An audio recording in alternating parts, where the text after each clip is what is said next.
Good afternoon, everyone. So it's my great pleasure to introduce OZ. So you give a talk about some common errors in academic writing. I know OZ for a while, like more than 10 years, I remember, when I was a PhD student in NTU. And OZ teach me a lot about how to write and how to write correctly, how to read and read behind the syntax. So I'm really excited to invite him to here at NCKU to share his knowledge and enthusiasm in English editing and English writing. So let's welcome OZ. Thank you very much. Thank you, Johnny. I'm going to try and do it without the microphone. I think you can hear me clearly because we have a small room. Sorry, is it possible to turn down that aircon a little bit, the fan? Because it's blowing directly on me. Yeah, thank you.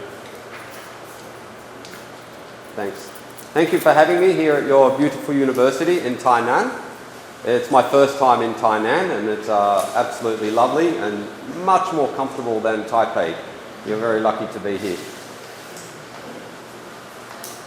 Let me tell you a little bit about me, so you know who is talking. My name is Ozzy Abram. You're probably thinking Ozzy is a strange name. It's a nickname actually. My real name is Anthony, but please call me Ozzy. I am Australian. I come from Sydney. Maybe my accent does not sound like an Australian because it's very clear. But if you want, I can talk like an Aussie too, and then maybe you don't understand anything I'm saying. Yeah, that's my Australian accent, but I'll turn off my Australian accent today to make sure that my English is clear for you. I met Johnny about 10 or 12 years ago. I first started teaching at and working with a professor at National Taiwan University when I came to Taiwan. I came to Taiwan 14 years ago to study Chinese at Taida and started doing English editing for some professors at Taida, and they liked what I did, and that became a business. And now my business, 中文有限公司, also in English, UniEdit, has been servicing universities all over Taiwan for 15 years, helping professors and students and postdocs to publish papers in international journals. I've been writing, editing and training for over 20 years, going all the way back into Australia. I love communication. I love communication in English in particular, and I love to teach about communication in English. I lived in Taiwan for 7 years. 我住了台湾7年了，这个是10年前。不好意思，现在我的中文是有一点差，因为我很少有机会练习，因为现在我不住在台湾。但是如果你有问题，你可以用中文来讲，没有关系。I mentioned already that I found a company called UniEdit. My company has more than 100 editors and translators. They are all over the world. They're not in Taiwan. So we have editors from America, from South Africa, from Australia, from UK, and they are all specialists in a field. For example, in engineering, in civil engineering, mechanical engineering, different people for each field. So we are a very, very specialist company. We have been doing English editing since 2006. English editing 就是英文编辑或是英文修改. And that's the website that the company is at if you want more information.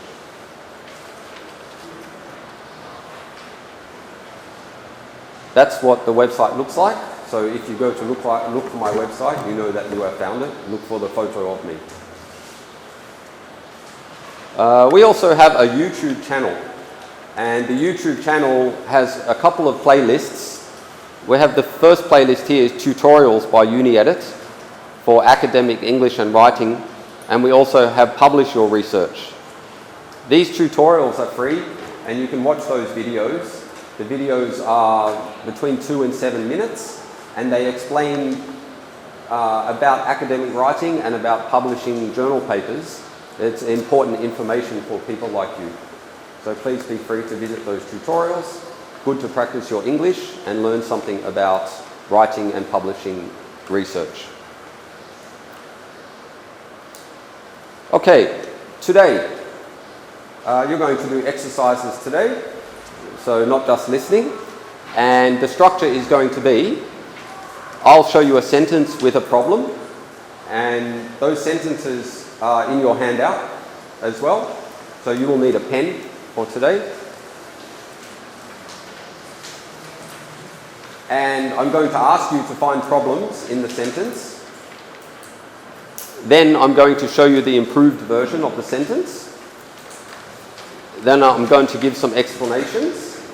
And you are welcome to ask questions at any time. 如果你有问题，你可以 put your hand up and ask a question to me. I'm happy to explain. Does anybody have a question already? Please ask any question you like about me, about my company, about today. No question? Okay. Let's get started with the problems. But before I do, English check. Who understands everything I can say? 谁100%听懂我说的话 Good. 90%, 80%, 70%, 0%. Okay, that's good. 80%, 90% is good. First problem, sentence with a problem. So, find that sentence in your handout. You don't need to fix the problem. Okay, you can try. What I want you to do is find the part that you think is not correct and put a circle around it. Okay? Maybe there's one part, maybe there's two parts. Put a circle around those parts. That's all you need to do. If you want to try and fix it and write it correctly, you can. That's okay too. But most important is to find the parts with the problem. So I will give you 30 seconds.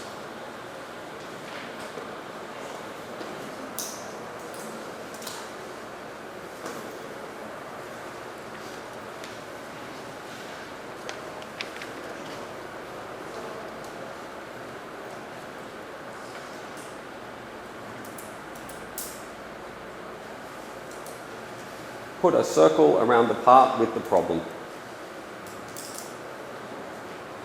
Just for the first sentence, not all of it.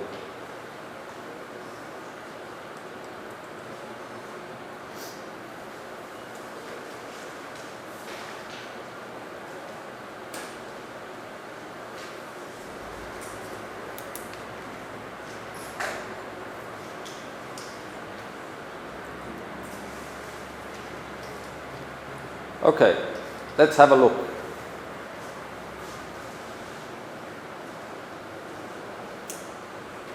Here's the improved version. Several studies have shown. What has changed? Well, the first thing that's changed is I've taken away the word previous here. Because I ask a question, which study is not previous? Every study is previous. Every study that you talk about has already been completed. So we don't need the word previous. It's an extra word. So we take it out. And here it says, have been conducted, that have shown. I ask the question, which study was not conducted? If it was a study, it was conducted. Every study is conducted.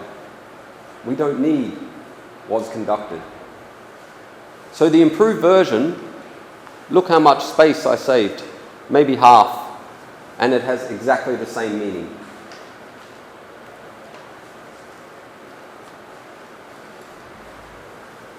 Oh, and there was one other problem too. Previous researchers. there's a common problem in Taiwan writing. Authors think you can do 1 research, 2 researchers, 3 researchers, 4 researchers. You cannot count researchers. Research is not countable. Researchers are countable. I can say 1 researcher, 2 researchers, 3 researchers like this. I can count how many people, but I cannot count the research. So I changed the word from researchers to studies. And we talked about previous, and we talked about conducted.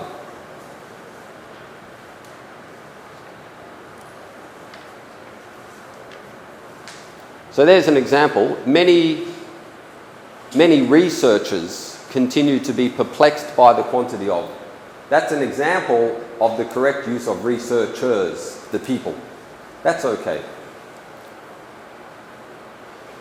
Another correct example. By the way, you don't need to copy these. We can provide these for you later electronically, okay? Another example is our research was conducted in 2 stages, the early stage, the final stage. So research, you can cut it in parts. You can have early half, late half, stage 1 research, stage 2, stage 3, stage 4. You can cut research, but you cannot count research. You can't have 1 research, 2 researchers, 3 researchers. You can cut it, but you can't count it.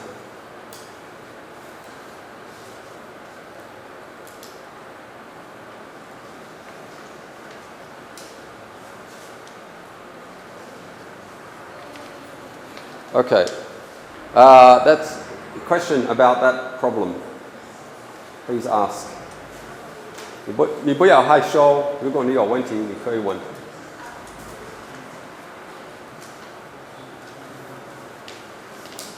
Okay, next problem. New problem. Sentence with problem. The experiment was halted due to the fact that the funding was withdrawn. Please take 1 minute, circle the parts that you think have a problem.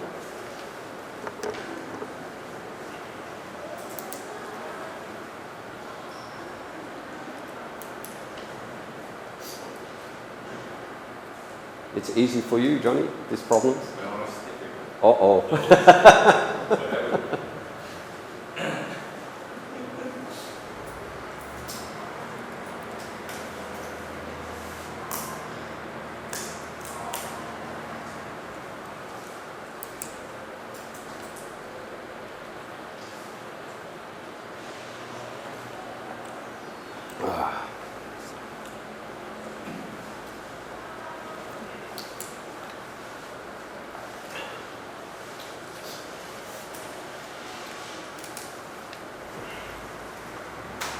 Hello, where are you from?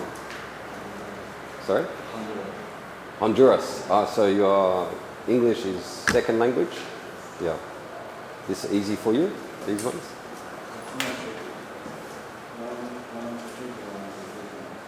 Some situation. I will answer that after. It's a good question.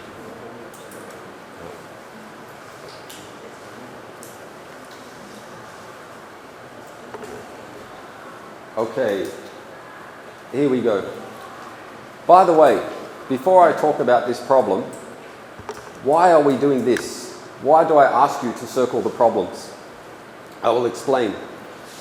When you go to write your papers, your abstract, your conference paper, your journal paper, your application, your grant application, whatever you write, and you write it in English, from this point forward for the rest of your career, the important thing is for you to self-edit, which means to look at your writing and say, I think something is not right.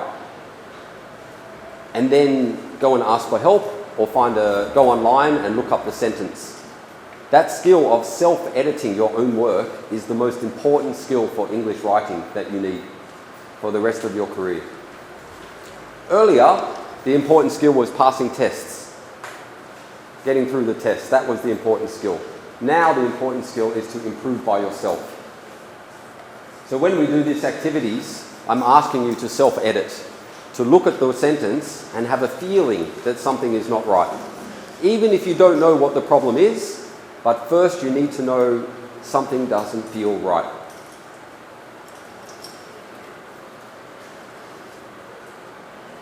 Let's have a look. The experiment was halted because funding was withdrawn. So the biggest difference between the problem sentence and the improved sentence is due to the fact. Due to the fact. Let's have a look. Avoid wordiness. In academic writing, if we can write it short, we want to. This is okay, this is better. In academic writing. We do not want extra words in academic writing. In other kinds of writing, maybe you're writing a story or a journal or a movie, maybe you want extra words. But in academic writing, we want the same meaning but less words, if possible. Due to the fact is wordy. Why? If something is not a fact, don't put it in your research. Okay, it's a big problem. Everything you write in your research needs to be a fact.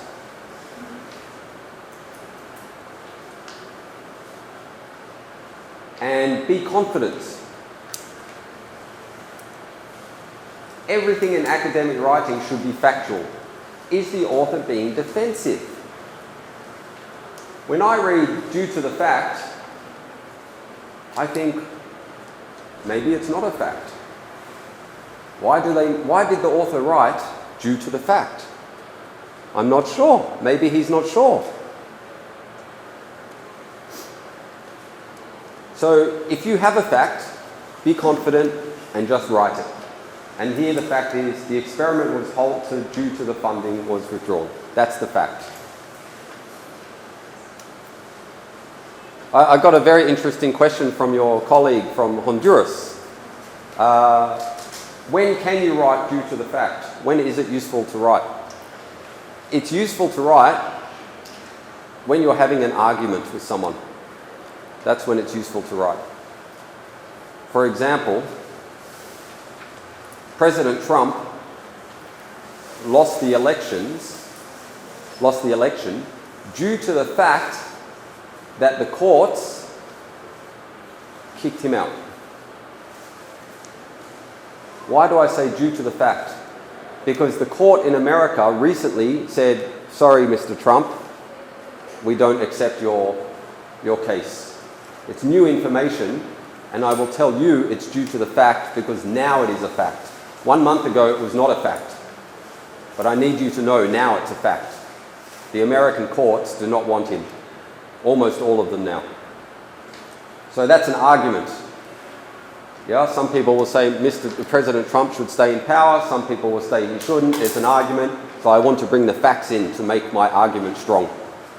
Yeah? But academic writing, is it an argument? Well, in engineering, it's not an argument. There's no two people having a fight. It's just logic building up on logic. In some areas of academic writing, there is an argument. For example, in politics, if you study politics, does anyone here study politics? I don't think so. If you study politics or economics, there might be a lot of arguing between that professor and that professor. And their academic writing might have the expression due to the fact, because they are arguing with each other. But in engineering, it's very rare for people to argue in journal papers. It can happen, but it's rare. Maybe in something like astronomy, or maybe in theoretical physics, maybe they argue, and maybe they will use words like due to the fact. It's a very good question. Does that answer the question? Yep. Next problem. In the past, several studies have showed that patients with HF, heart failure, present ... Take a minute. Circle the things that you feel are a problem.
Okay, let's take a look. Improved. Several studies have shown that patients with heart failure, HF, present.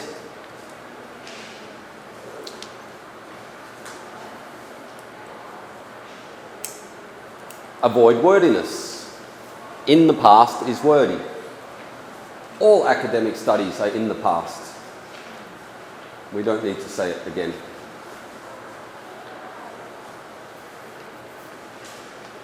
Full term first. Except where the abbreviation is very common, put the full term first.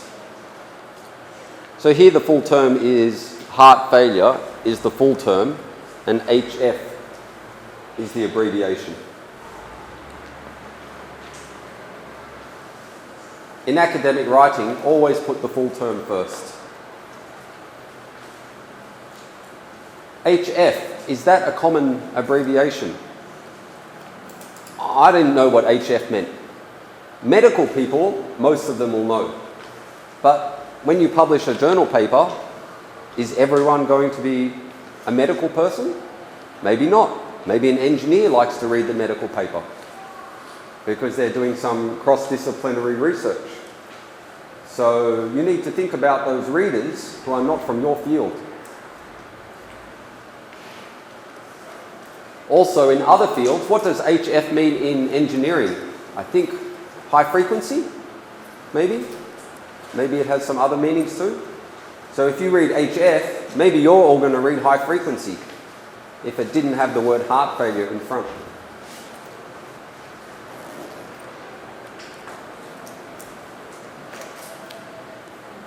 Have shown for current knowledge. You might notice, let me go back, here it talks about have showed, and here it talks about have shown. This is actually incorrect grammar. Showed is correct, but have showed is not correct. Have shown for current knowledge. Have shown indicates that the information is more current or more relevant. Correct. Studies from the 1990s showed that patients with something. However, more recent studies have shown. So here, for the old information, I use showed. But now we have new information. More recent studies have shown.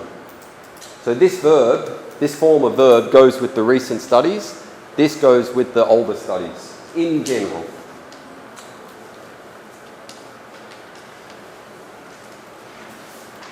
Correct is an example. Newton showed that the gravitational force was proportional to blah, blah, blah. However, Einstein has since shown that as speeds approach the speed of light. So Newton was the old thinking, so we use showed, and Einstein is the new thinking, so we use shown. This is very, very true when the old thinking is somehow wrong or incomplete. Then we use the verb tense to indicate that the information has improved. If the old thinking is still good, then you don't do this. If the old thinking from 100 years ago is still perfect knowledge that we believe today, then you don't change the verb tense. You can, but you don't have to. So that problem of using showed or have shown is very common in Taiwan academic writing. And the native speaker like me, we need it to be correct when we read. Otherwise, we get confused.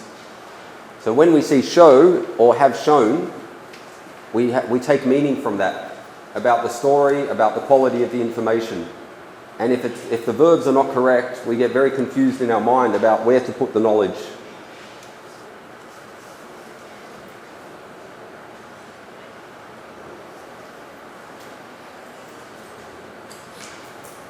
Okay, next problem.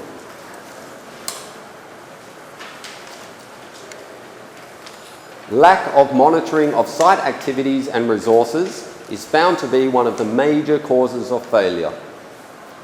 Please take 1 minute to circle where the problems are.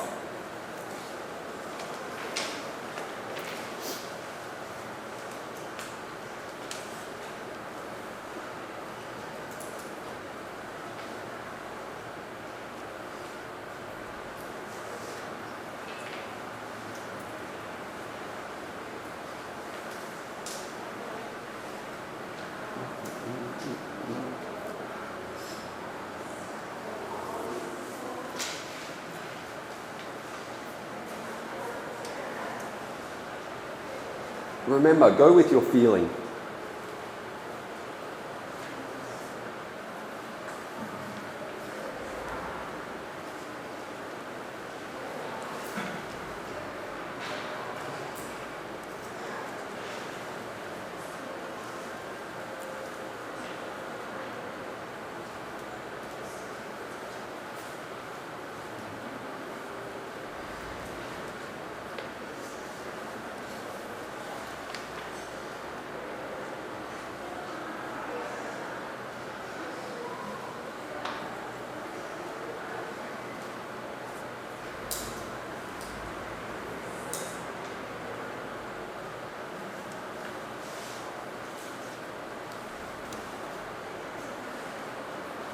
Okay, when you do these activities, if you mark nothing on the sentence, force yourself to mark something. Pick something in the sentence that you feel is not good, always, because I guarantee you it has a problem. So use your feeling. This is an important part of the exercise, to use your feeling. Yeah? Improved. Lack of monitoring of site activities and resources is one of the major causes of failure. So you can see what has been taken out is the is found to be, one of, is found to be. Use active form for simple facts. Is found to be is called the passive form. Passive form is found to be is not required when stating a simple known fact.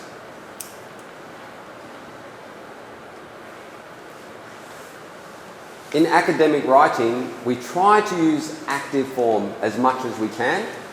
We use passive form for special reasons. The reason this is a very common problem for Taiwanese writers is because a long time ago, the opposite was true. Academic writing used to have a lot of passive and some active. That was 30, 40 years ago. But that has changed. Now academic writing has mostly active form and some passive form. Why?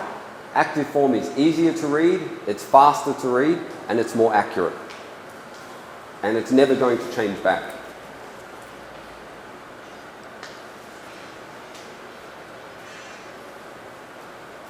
Authors need writing that's very easy to read, because now authors need to read so many papers. That's the reason. You need to read papers every day, and there's always new papers. You cannot keep up, it's impossible. So you need the writing to be very clear and short, and active form is better at that. 150 years ago, maybe a new paper came once a month. You want it to be very interesting to read. You get one paper every month to read. You want to take a few hours to read it and enjoy it. And passive form is better for this, to make the paper longer. Yeah? But that was a long, long time ago. And it took academia a long time to change the way of writing, but that has now happened very successfully.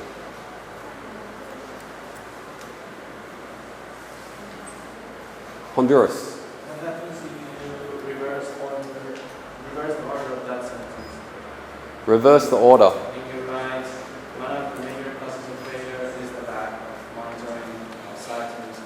geez, that's a good question again.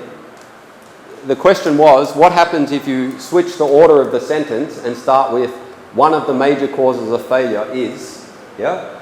The sentence becomes easy to read, yes? The reason why I wrote the sentence this way is because this sentence comes from an abstract, and lack of monitoring of site activities is the major research topic. And by putting that at the front of the sentence, I'm telling the readers the research topic faster, yeah? And which engages them thinking faster about this paper. Yep, that's the reason. Yeah. The other way would make sense too.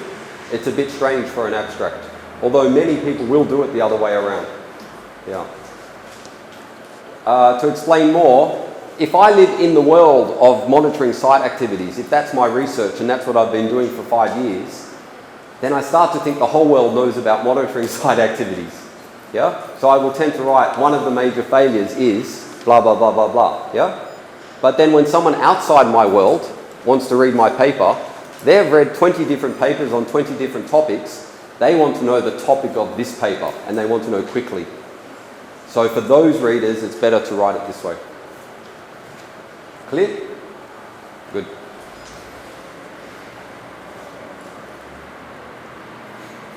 Passive form, when do you use passive form in academic writing then? When to use passive form? You use passive form to emphasize new information. For example, correct. In a large clinical trial of 10,000 participants, obesity was found to be the leading cause of.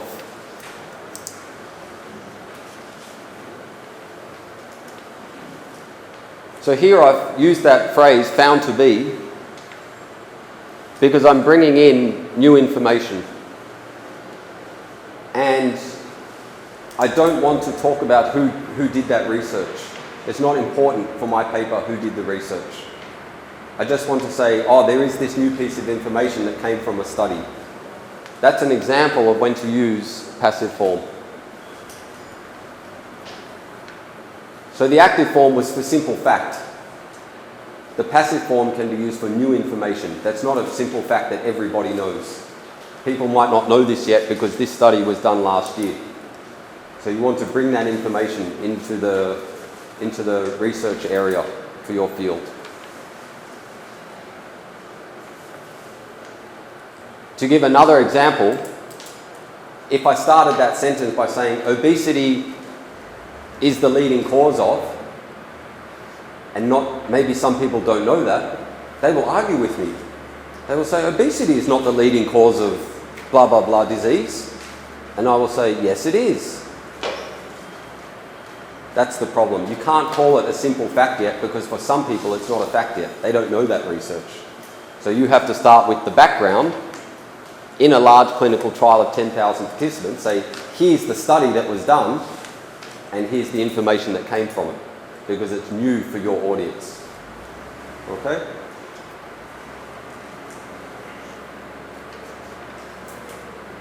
Write explicitly, not vaguely. Explicitly means clear and giving information. Vaguely means to hide information.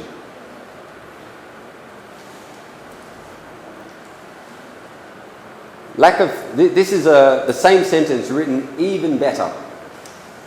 Lack of monitoring of site activities and resources contributes to 30 to 40% of project failures. And then I gave where that research came from. This is explicit. Instead of saying one of the major, I've said 30 to 40%. This is good academic writing because I'm giving the readers some more detailed information that they need to know. And I've also said why I know that. That's the proof. There's the reference. So this is explicit. Saying one of the major is vague. It's not clear. How many are there? Are there 5? Are there 10 causes for failure? Are there 20? I don't know. How important is that problem? I don't know. But now I'm saying it. As a reader, when I read this sentence, I have some feelings about the author. And the feelings that I have is, this author really knows his topic very well, his or her topic, because they know research from 5 years ago, and they know these numbers. That's an author who really knows the topic. So now I trust this author, and I'm going to continue reading and learn more. I can learn a lot from this paper. Not only that, if I want to understand more about this fact, I can go and look up that paper. So this paper will give me ideas of what other what other reading I might do. So this sentence makes me trust the author. The original sentence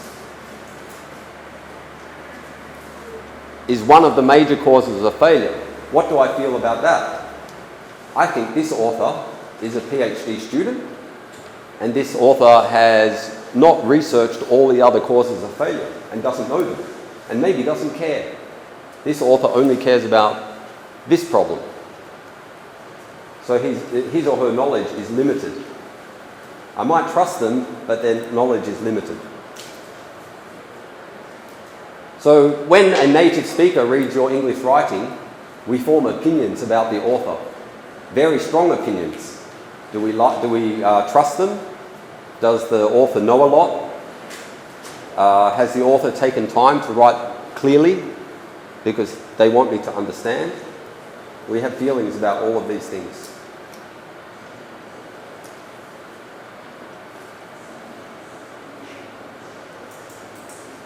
This increases information density and requires more thorough research and writing. The challenge to write like this is that you need to go and do that research to find out, and that takes time. So you are limited as a writer on how much time you can spend reading, and you have to decide where to put your time. That's the challenge.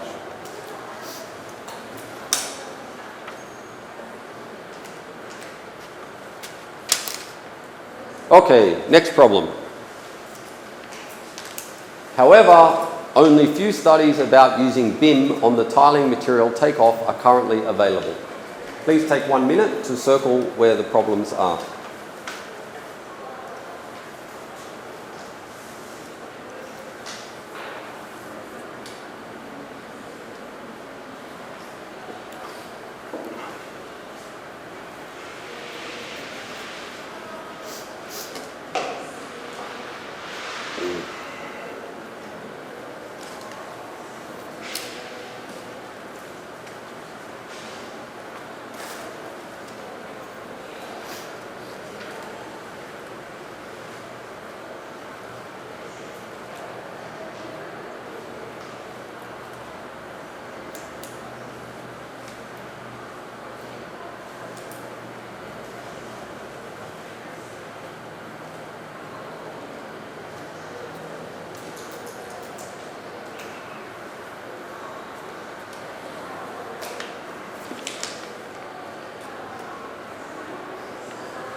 Okay, improved.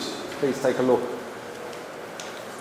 However, currently few studies have investigated the use of BIM to estimate tiling material takeoff. What's the difference? The first thing is I move the currently up to here. The next thing is the word about. I can see is not in this sentence. What else? Here it says using BIM, but in this one it says estimate. So the verb has changed. And available has disappeared as well. So quite a few sentences. Let me be clear, I understand this sentence. All of the problem centers I understand quite accurately. But this one is much easier to read. Explain. Are studies available and not available? If a study is not available, that means, for example, a professor completed the study and put it in his drawer in his office and never published it. That's not available. But we're not interested in that. In the modern world, every study is available because we have the internet and you can buy from indexes and libraries of research. Every study is available. The studies that are not available, we don't ever talk about them in academia anymore. So the idea of a study being available or unavailable is not useful in academic writing.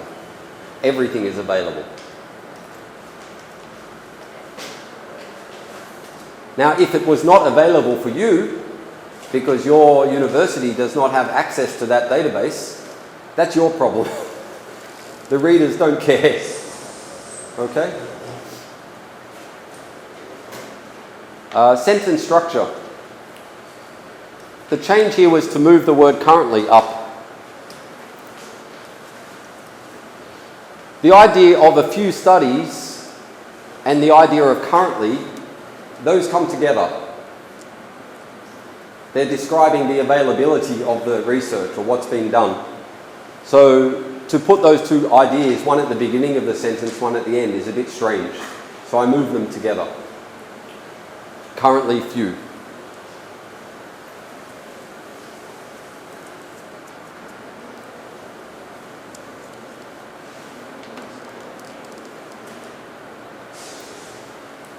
Have investigated. Why do I like the idea of why did I put have investigated into the improved sentence? The reason I put have investigated into the improved sentence is because that gives me the feeling that those few studies have investigated this, but I am going to investigate that. It gives this feeling that the next investigation is coming, and that's what this paper is about. Whereas this sentence doesn't say that. Only few studies about have takeoff are currently available. Sure, that's a problem, but is it the problem of this research paper? I'm not sure. When I say have investigated, it tells me, oh, this author is going to do an investigation about this.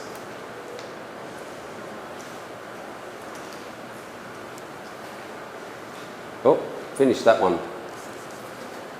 Okay. Next sentence. Take a minute to read it, and I'll give you a bit longer for this one because it's a longer sentence.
Okay, let's take a look.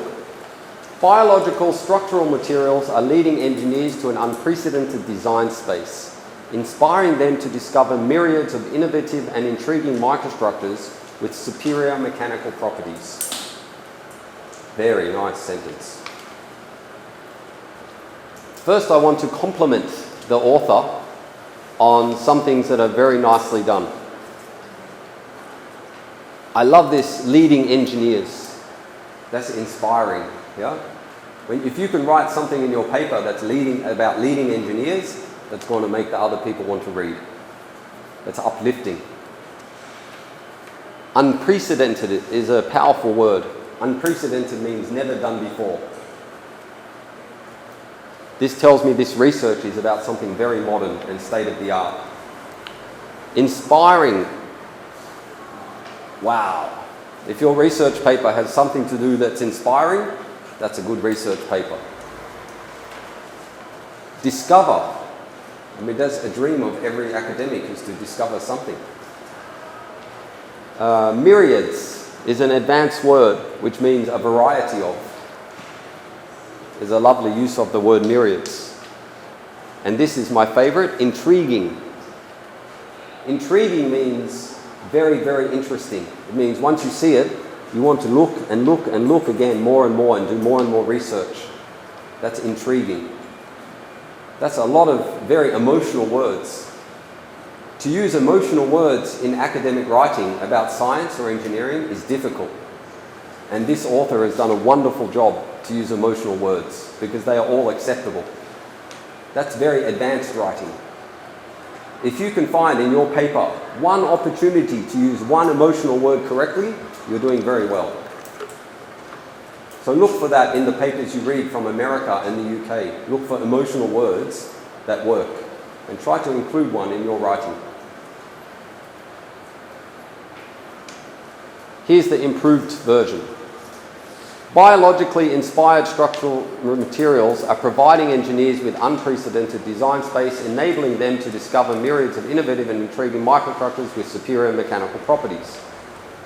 So the first thing that's changed is the biological structural materials to biologically inspired structural materials. And some of the emotional words have changed a little bit. So I made them a little bit more natural. Now this sentence has the most important lesson for you today. Definitely the most important lesson for you today. If you're going to remember anything from today's talk, please remember what this lesson has. Google Scholar search for modern accepted terms. Is the correct term biological structural materials? Is it biologically inspired structural materials?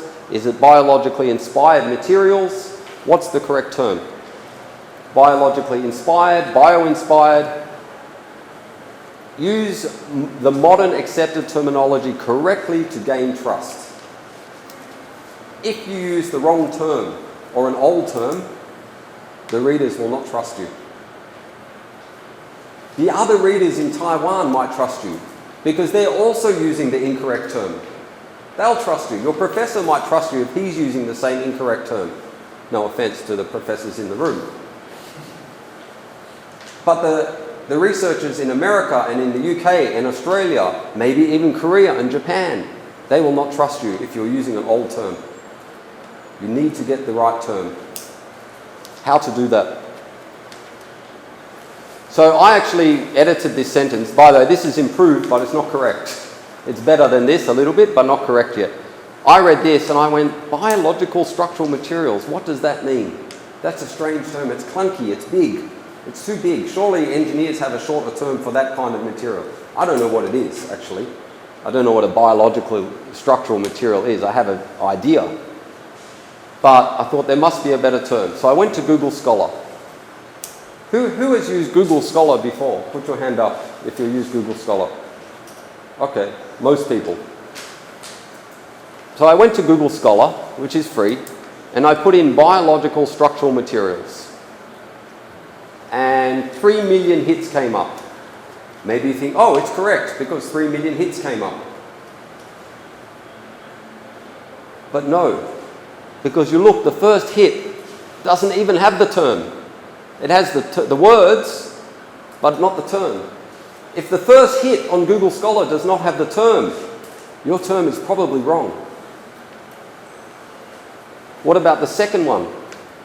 The second one hit doesn't have the term. It has structural biological materials, which I have a feeling is something different. I'm not sure. Does anybody know? Anyone here an expert on that area? No. Okay, I think that's different from that. The third term it doesn't have it. The third hit. The last hit doesn't have it. None of those hit from 3 million, the top 4 don't have that term.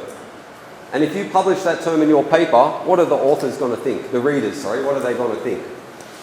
This person has never read a paper on this topic in their life. So I looked up biological inspired materials. Because, by the way, where did I get that from?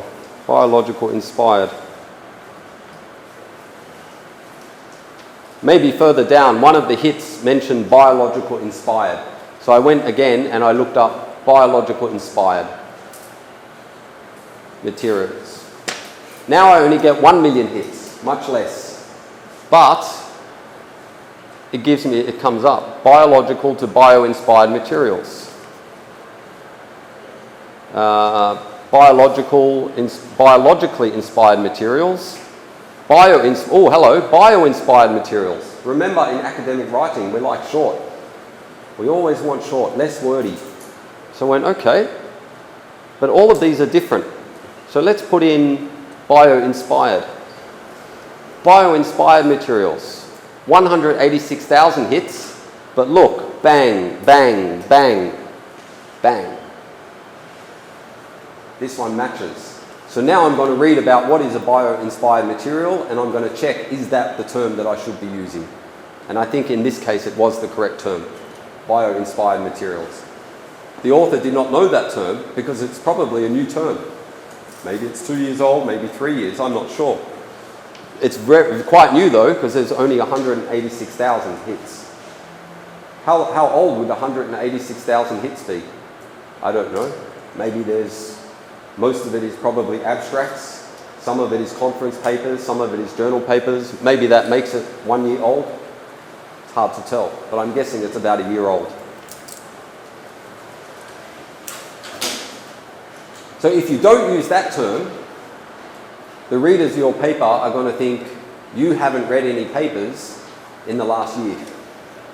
That's what they're going to think, which makes your research look old already. So that's Google Scholar. You put in terms, you read some of the links, you find the correct term for your field. One special case. When you get these hits, okay, when you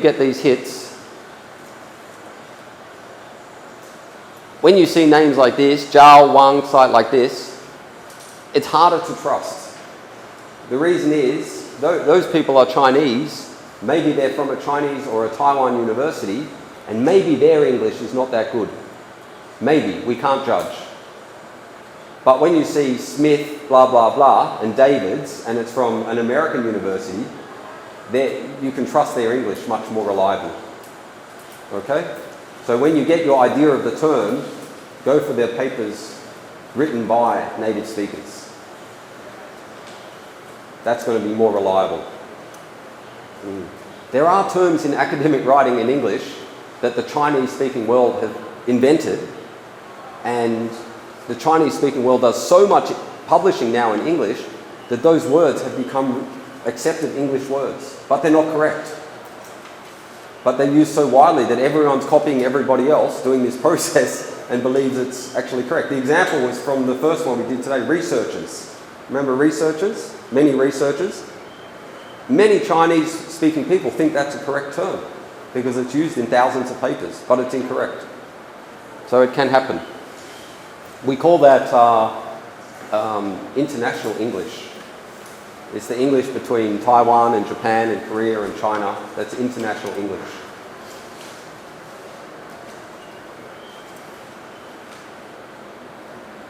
Okay, next problem. Please read.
Okay. Because of this topic is about COVID, let me take the chance to say thank you very much to all the people in Taiwan, the people in this room, for being so successful in handling the pandemic and controlling the virus in your country. It is very, very impressive what you've done, and I feel very happy and appreciative that I could come here and be safe. So thank you very much, and congratulations so far on what you've done, really. It's very impressive. Foreigners from all over my country, Australia, look at Taiwan in the news, and to be honest, we're kind of confused. How did they do it? So well done. Because of COVID-19, our attitudes towards remote working have been completely changed. Ensuring the quality of remote cooperation has become very important. I can understand that sentence, no problem. It's very clear. But there are some problems. Because of COVID-19, our attitudes toward remote working have changed completely. Ensuring high-quality remote cooperation has become particularly important.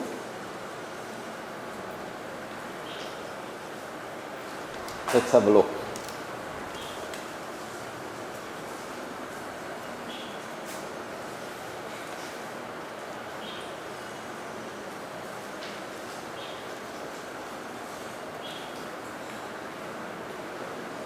Okay.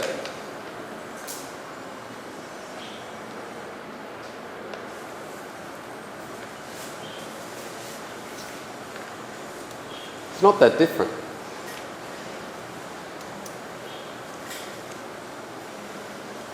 What's next? Avoid vagueness, write specifically.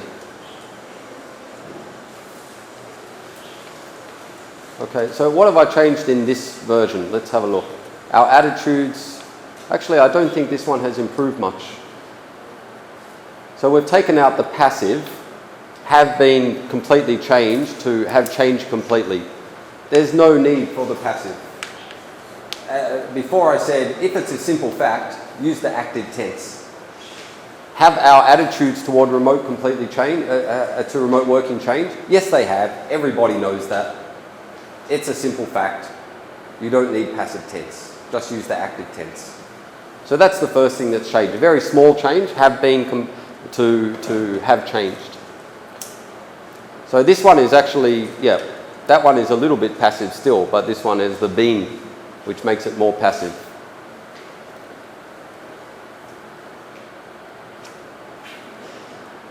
Here I've added the high quality to be more specific. Ensuring the quality doesn't mean much. Their quality, it could be low quality, it could be medium quality, it doesn't say. Quality doesn't mean high quality. High quality means high quality. And the word very has been taken out. Very is a terrible word for academic writing. Your writing should never include the word very. I think there's no exception. How tall are you? I'm very tall. It means I don't know. I'm taller than average, that's all it means. Yeah? How much money do you have? Very much. Doesn't mean anything. And in academic writing, there's no situation where you have the word very. Particularly also has no meaning, but it sounds better. Don't use particularly in your writing either. If you use particularly, it means that you've attended my lecture before. That's all it means. And you copy this sentence. So don't use particularly. Okay, let's do a better version. Here's the third version. Avoid vagueness, write specifically. Specifically and explicitly mean the same thing. Put the information in. Social distancing imposed during the COVID-19 pandemic is changing attitudes toward remote working, with attention shifting to avoiding losses in team working effectiveness. Oh, much better. I'm going to read that paper. I'm going to read that. I'm not going to read that. I might read that. let's have a look at the differences. This one says because of COVID-19. Well, actually, COVID-19 is a disease that one person has. A disease that one person has does not change other people's thinking toward remote working. The disease does not change other people's thinking. What changes people's thinking is actually the social distancing that the governments are asking people to do. So the logic here is actually incorrect. That's a big problem in that sentence. The logic is fixed here. Social distancing imposed. It might not just be the social distancing, it might also be the fear that people have as well. There might be more, but here it's social distancing. And it's not the COVID-19 that's the problem, it's the pandemic that's the problem. If only one person had COVID-19, there is no problem. It's because it's spread all across the globe. That's what's the problem. It's a pandemic. So here we've been specific, the pandemic. This one says, have been completely changed. Well, I don't think anything ever completely changes. We had an attitude to remote working before. It was like this. Now we have a slightly different attitude. But it hasn't completely changed. We liked it before. We loved working from home. We loved working in the coffee shop. We loved Zoom conferencing with our colleagues in other countries. And we still do. But maybe we want to do more of it. So in academic writing, to be so strong to say completely changed is too heavy. It's way too heavy. It's no good. And it also says that the author doesn't know how much it changed. Maybe the author didn't measure it or didn't do the research to find how much. It's a lazy author.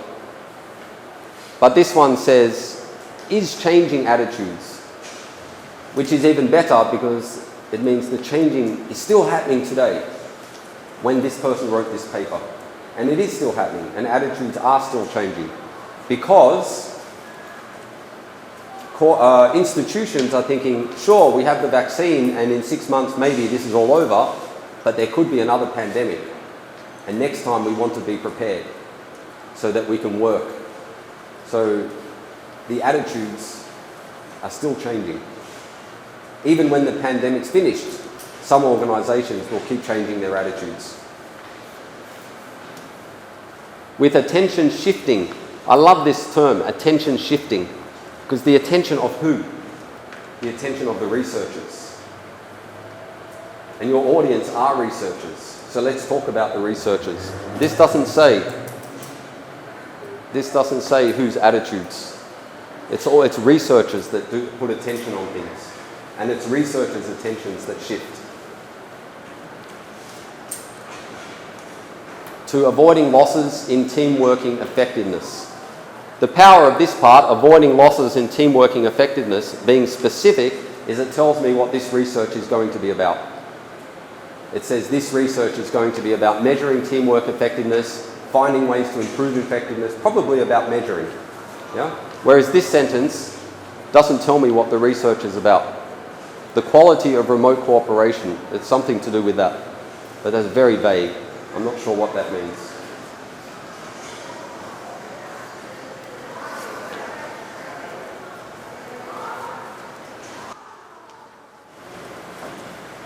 Okay, next topic. Next sentence. Transcatheter aortic valve replacement, TAVR, nowadays plays an important role in the management of blah, blah, blah. Please take 30 seconds to mark where you think there are problems.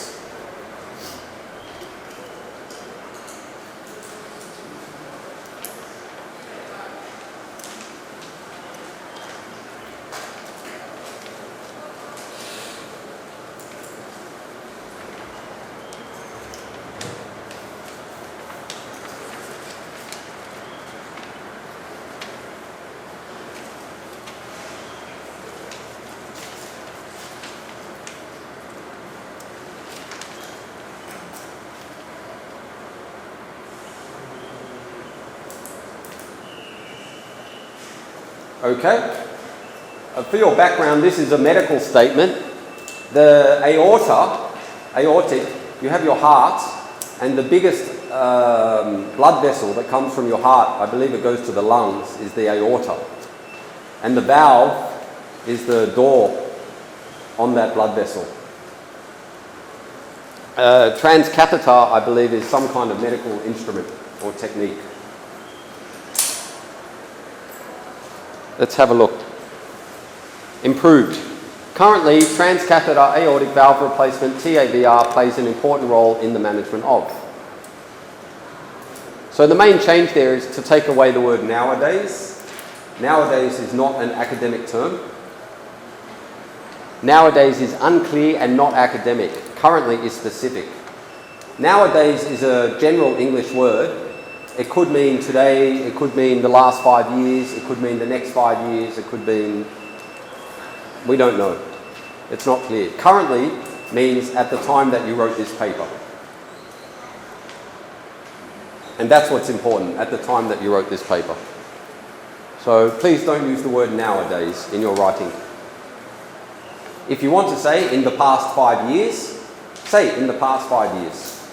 If you want to say in the past 10 years, say that. Give a time period, that's fine.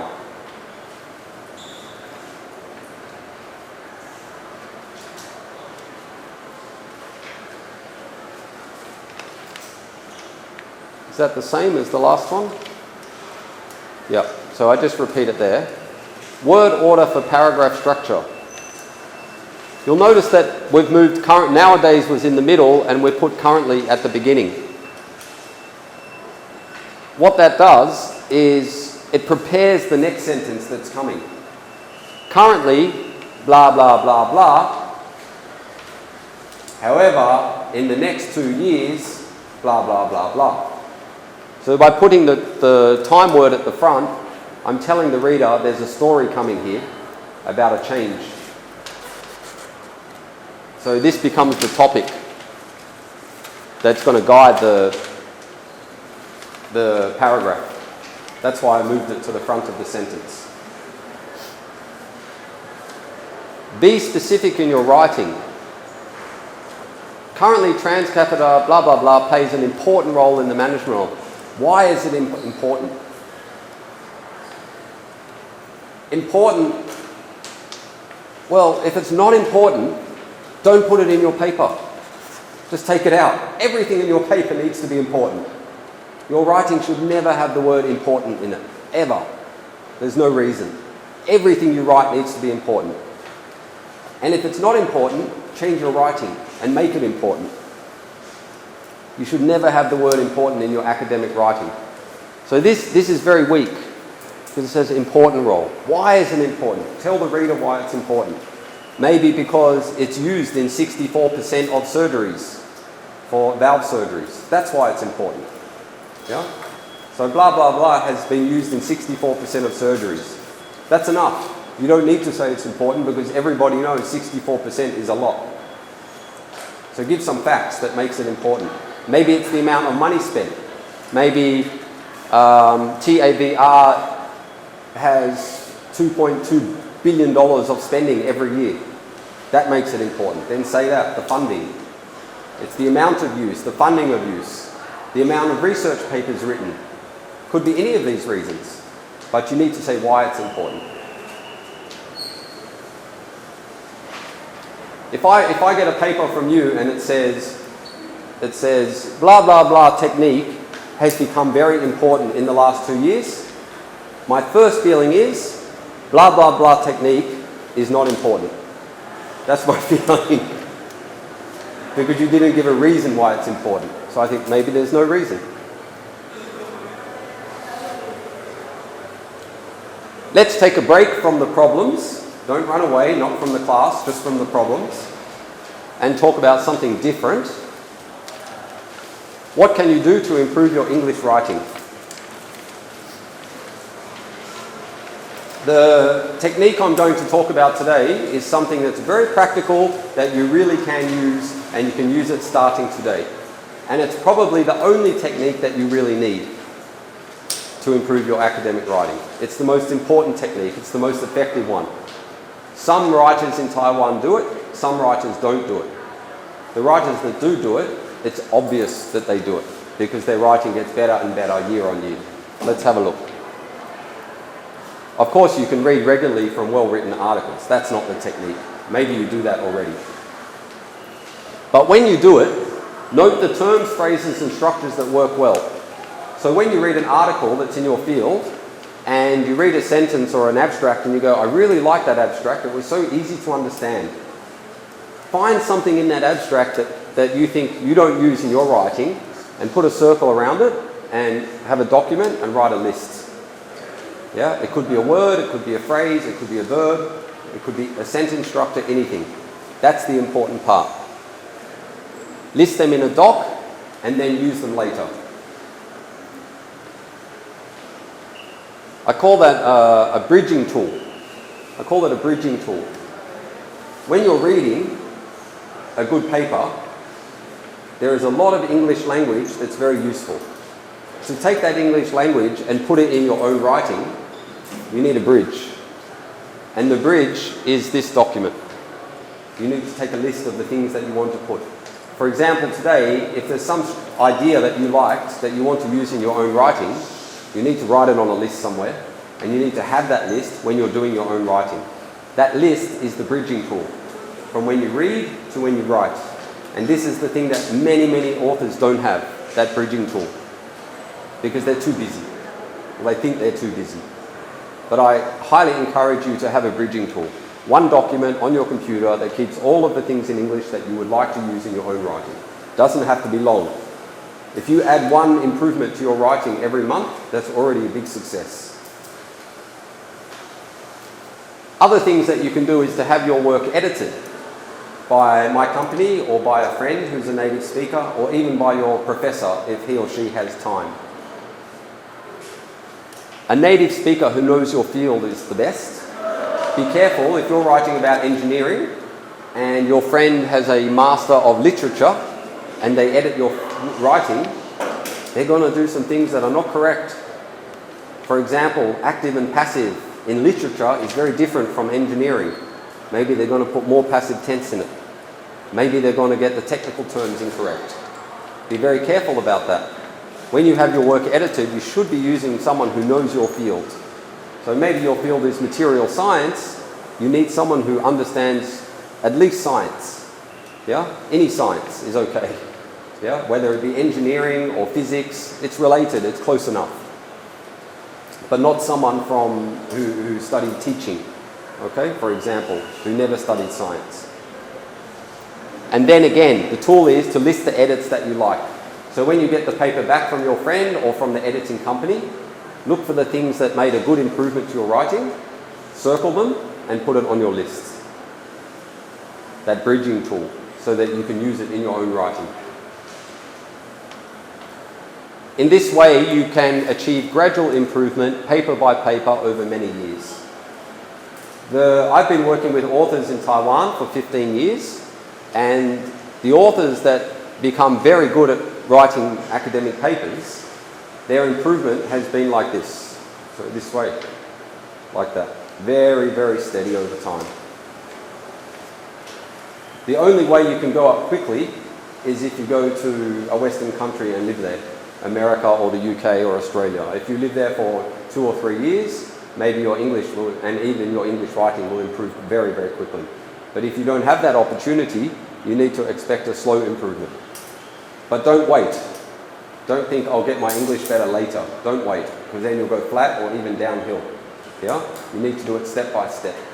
And this is the tool that can let you do that. Just a simple piece of paper or a Word document, write down the ideas that you want to use in your own writing. Use a bridging tool. It's a list of words, terms, phrases, structures of English that you keep in a Word doc on your desktop. Build the lists, apply the items in your writing until it is habit, then tick it off. So I would have a table in the document and I would have the English that I want to apply in my writing, and then when I've done it, I will put a tick next to it and keep it there, because that's my achievement. And then you can see that list build, and all your ticks will build over time. Okay, back to the problems. Please read and take 30 seconds to circle the parts which you think have a problem.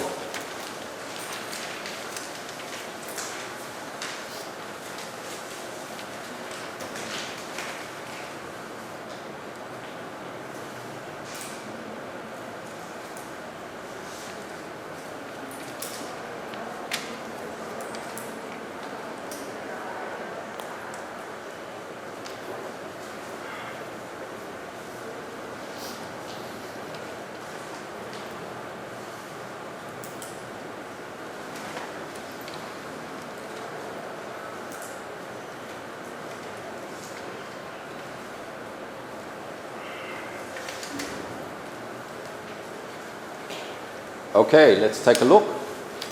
Improved. Acute myocardial infarction, I think that means heart attack, AMI, is a complication of coronary artery disease. So the big difference there, I hope you can see it, is V changes to A.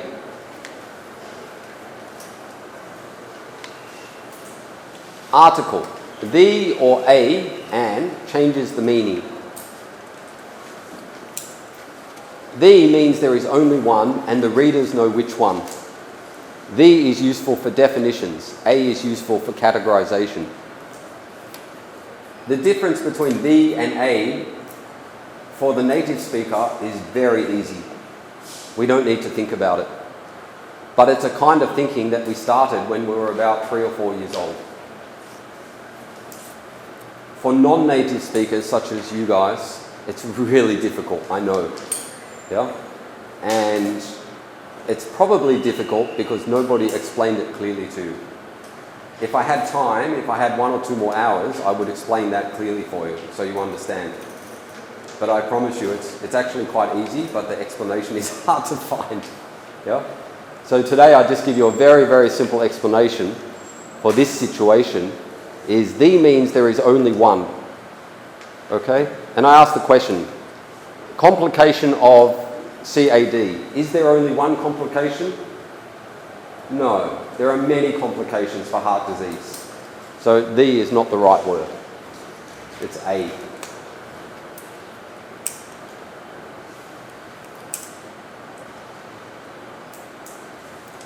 Point 2, it says the is useful for definitions.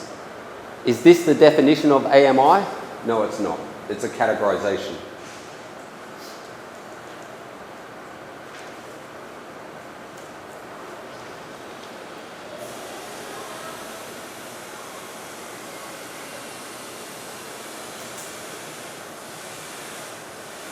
I could go as far, this problem is so difficult for Taiwan and many other countries as well. If you understand when to use the and a correctly, probably you've mastered English writing. You've done. You don't need to study anymore. It's that difficult to get correct for non-native speakers. Maybe if I do a seminar again, maybe that's the topic that I will cover, because I enjoyed that topic very much. Next. Please read.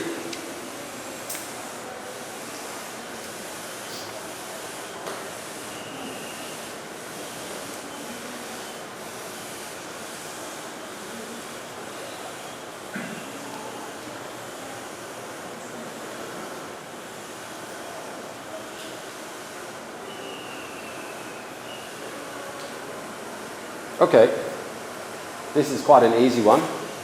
Improved. High performance fibre reinforced cementitious composites are known to exhibit strain hardening behaviour and to develop multiple narrow cracks. So the first thing is I wrote the full term. You can't see it from here, but that is the first time that was used in that section.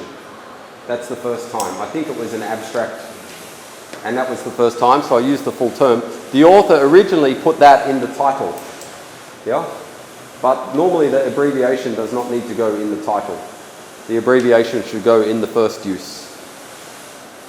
You should do this with the full term and the abbreviation in the abstract and in the introduction, both. You might have read that you only need to do it in the first time in a paper. Yeah, only the first time in the paper. But the abstract and the rest of the paper are separate. The abstract goes onto the database, so it's not part of the whole paper. So you need to do it once for the abstract, for the database, and you need to do it once for the introduction for the rest of the paper. You need to do it in 2 places. Sometimes you can do it in the title as well. It depends on the journal. I cannot give a rule on that. The benefit of having it in the title, the full term and the abbreviation, is it helps with search indexing, yeah, for finding things by title. But that depends on the journal.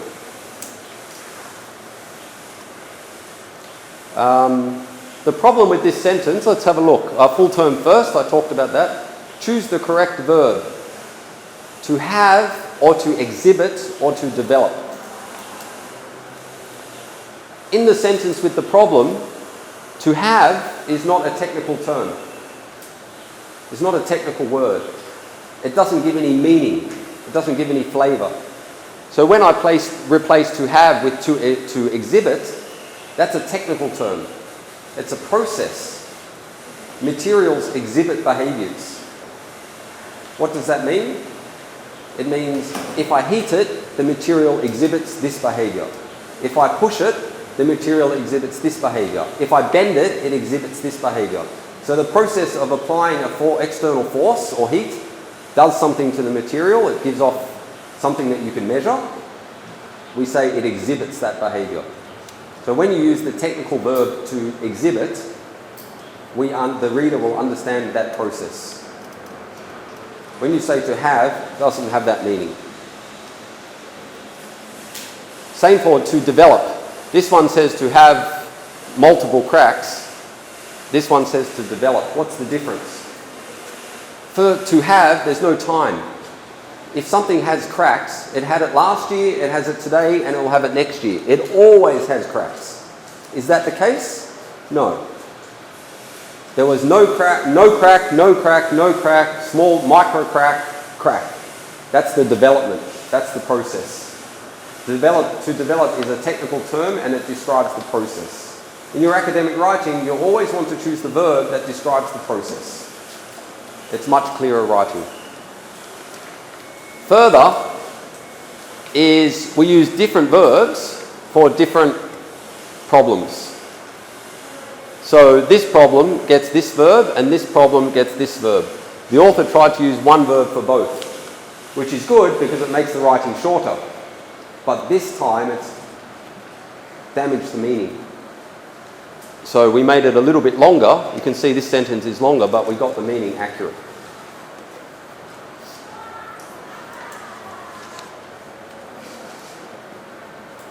Next problem, please read and circle the problems.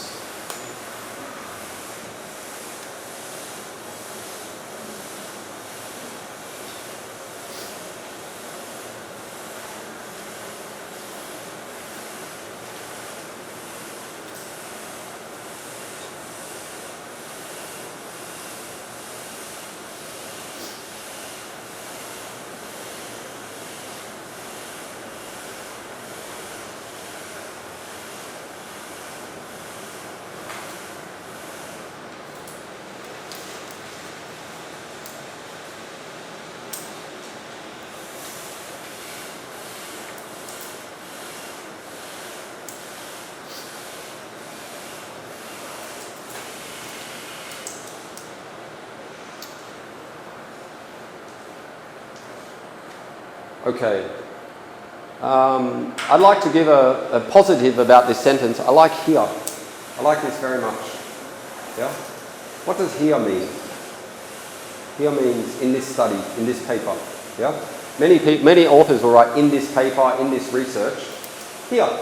Same. It's good. Short and quick. I like it. Also, we demonstrate, sometimes you'll say, they say don't use I and we. That's correct, don't use I. Yeah? But we is becoming more and more common because it's the active tense and it's short. You might see this paper, blah, blah, blah, or this research. In abstracts, especially, it's getting very common to use we. Yeah? Some journals might not like it, but they will tell you. You'll get feedback, don't worry. You can start with that. And don't use it through the whole paper. We. It's not like that. It's just for the abstract. To make the abstract fit in the 200 words or 250 words. Let's have a look. Improved. Here we demonstrate the modification of zinc oxide into a porous zinc oxide nanorod array using facial methods to greatly increase the, how do you say that word? Piezoelectric coefficient. What's changed? Oh, this is a good one. Here, to modify or the modification. Many authors confuse which form to use. In English, you can do that with everything. You can have the to modify form or the modification form. Let's have a look. To verbify or verbation. to make it simple. I try not to use complex language terms. I just make it simple and practical. To verbify or the verbation, which is correct? That's really hard to answer because there are many, many situations where you can use both, but the feeling is a little bit different. So many situations you can use either form, but the feeling is different. And I'm going to try and explain the feeling to you. For focus on doing, use verbify. For focus on the concept or idea in general, use verbation. Let's do an example. Correct. I will go to watch a movie today. That's the focus on doing. What are you doing today? I'm going to watch a movie. That's the doing. That's what I'm going to do. That's the action and the movement. Correct. I like to watch movies on Sundays. That's the focus on doing. What do you like to do on Sundays? On Sundays, I like to watch movies. That's what I like to do on Sundays. It's the action that's important. Correct. I like watching movies. That's the concept. I like the concept, the idea, the feeling of watching movies. Doesn't matter when I do it. Maybe I never watch movies. I have only watched one movie in 35 years. But I like watching movies. It's the concept of watching movies that I like. When and how often I do it is not important. So the to form is for the focus on doing, and the watching, or that's the same as the shun form, yep, you can relate those two together, is the focus on the concept. Sorry for the spelling error. It's not the focus, it's actually the focus. So let's go back to this example. Here we said we demonstrate to modify. That's the focus on the doing. And here it says the modification. That's the focus on the concept. So which one is more important? The concept of modification or the process of how to modify? Which one is more important? It depends on your research.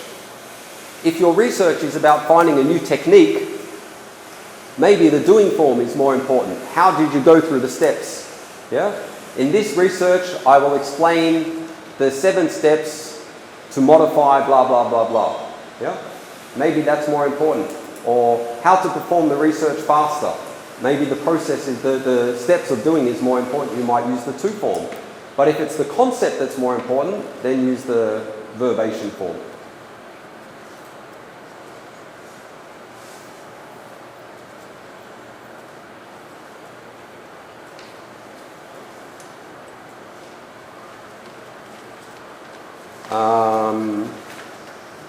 I think this will be the last one for today. Yep, this will be the last one. So take a minute to circle the things, parts that you think have problems.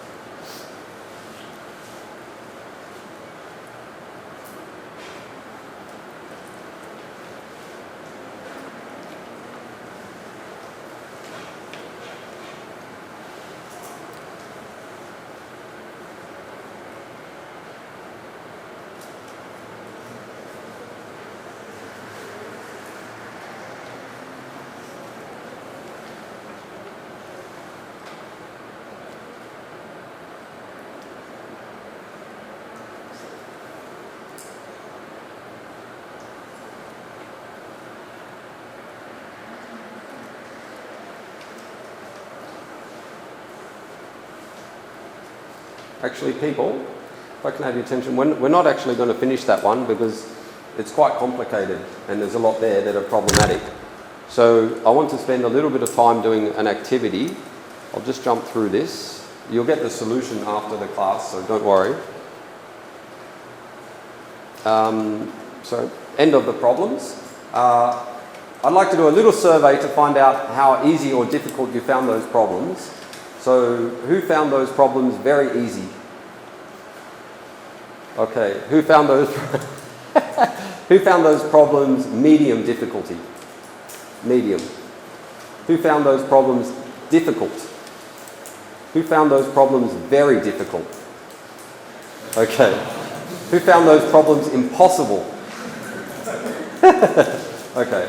So we have a mix. Some of those problems were easy and some of them were very difficult.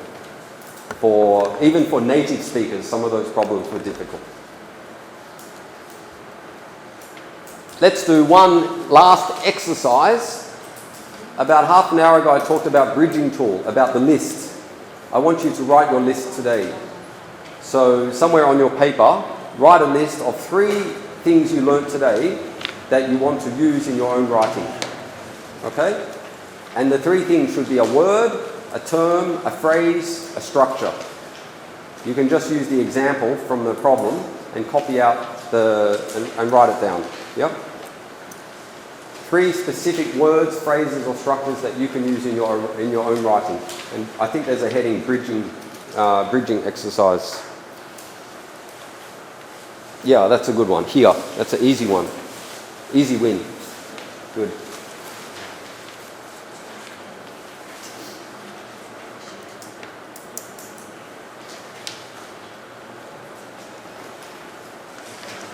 Yeah, Google Scholar check. Excellent.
Sure.